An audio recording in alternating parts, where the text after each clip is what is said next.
심리상담과 친구에게 얘기하는 것은 무슨 차이가 있을까요?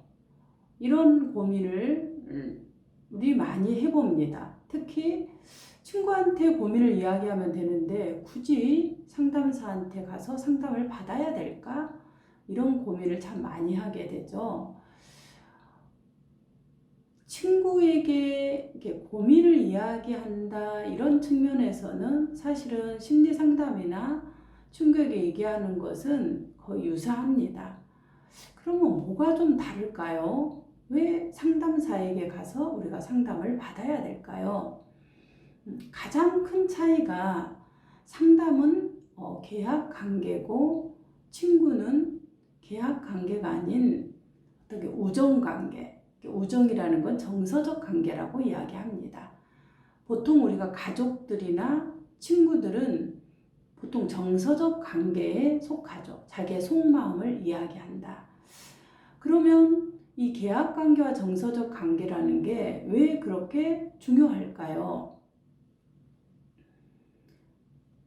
고민을 대부분 우리가 이야기할 때 사람이 이제 이야기하는 그 층들을 보면은 처음에는 이제 친구나 상담에서 얘기할 때는 대부분 바깥에 피상적인 이야기를 합니다.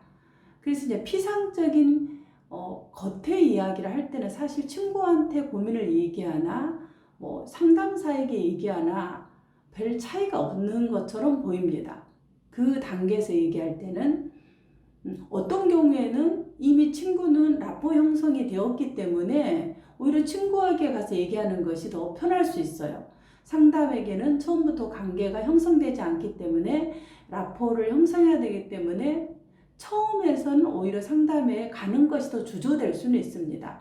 그러나 어쨌든 상담과 친구에게 얘기하는 그 측면의 처음 피상적인 관계에서는 친구에게 가는 것이 더 편할 수 있다.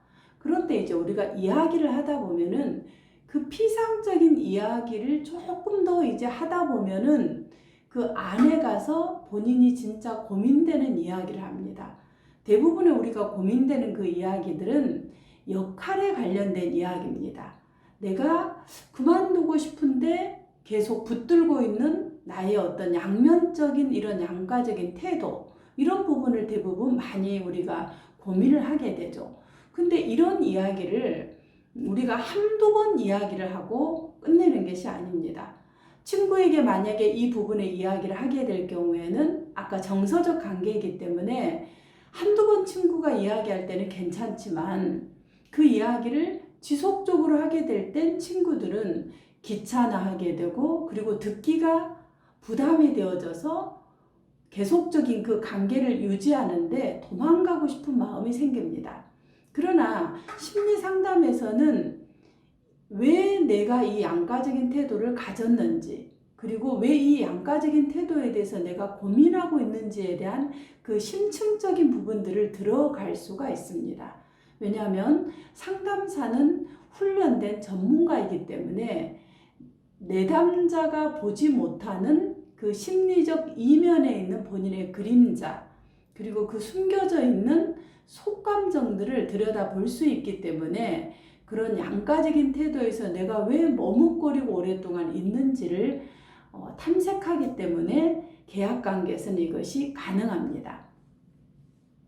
그 다음 우리가 이제 이 심리적인 단계를 들어가다 보면은 이 역할에 대한 이야기에서 조금 더 들어가서 이야기를 하다 보면 본인이 마주대하기 싫었던, 그리고 내가 정말로 숨겨놨던 그런 가장 껄끄러운 혹은 들키고 싶지 않는 그 마음의 깊은 이야기들이 나올 수가 있습니다. 근데 이런 이야기를 내가 생각하지 않았지만 이야기가 나오다 보면 나도 모르게 친구에게 얘기할 때를 멈추게 됩니다.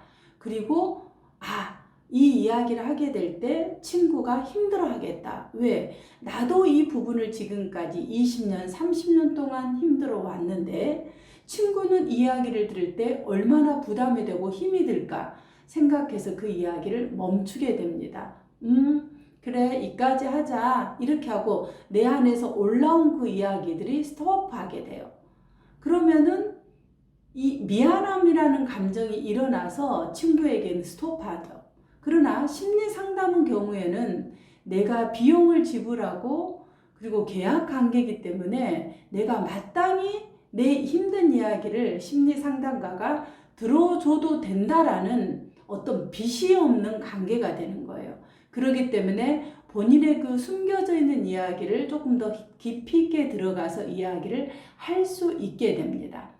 혹은 이 이야기를 하지 못할 경우에도 심리상담은 훈련된 전문가가 그 내담자의 이야기를 들으면서 지금 이 내담자가 심리적으로 어떤 위치에 있는가, 혹은 저 이야기를 들을 때 지금 많이 힘들어하구나, 그리고 정서적 상태가 어떤가, 이런 모든 것들을 고려하면서 내담자가 힘들 때는 좀 더 따뜻하게 관계를 형성하고, 내담자가 힘이 있을 때는 내담자와 손을 잡고, 내담자가 무서워해서 갈 수 없었던 그 캄캄한 어둠 속의 동굴을 내담자에게 빛을 비춰주면서 들어갈 수 있도록 길을 안내하는 그러한 모든 속도 조절과, 그리고 어디에 있는지, 어떻게 가야 되는지, 무엇을 두려워하고 있는지를 전체 그림을 파악해서 갈 수 있는 것이 훈련된 상담가에서 나옵니다.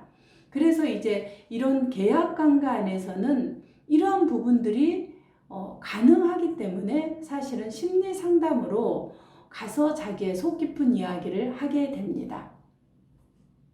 이처럼 심리 상담은 내담자가 친구에게는 할 수 없었던 그런 이야기들을 이야기할 때 친구는 본인도 자기가 힘든 이야기를 담아주고 담아낼 수가 없어요. 왜? 우리는 대부분 적당한 경계를 두고 관계를 하기를 원합니다. 왜? 내가 힘들기 때문에 상대의 힘든 이야기를 우리는 받기에는 우리 스스로가 심리적으로 지쳐 있어요. 대부분 친구들은 그래서 적당한 거리를 두고 이야기하기를 원하죠. 그러나 내담자들은 자기의 고민의 이야기가 어디까지 들어갈지를, 어떤 이야기가 나올지를 아무도 몰라요. 그래서 사실은 그 깊은 고민의 수렁의 이야기를 할 때 계약관계에서는 훈련된 상담가가 그 부분을 들을 때는 그 깊은 수렁의 이야기를 들어서 함께 갈 수 있기 때문에 그것을 담아내고 담아줄 수 있는 것입니다. 그럴 때 내담자는 자기의 깊은 섞여있는 그 복잡한 정서적인 부분에 정서적 환기를 할 수 있고, 상담자는 그 정서적 환기를 할 수 있도록 정서적인 출구를 열어주는 그런 역할을 할 수 있는 것이 바로 이 계약관계인 상담관계에서 가능하다고 말씀드릴 수 있겠습니다.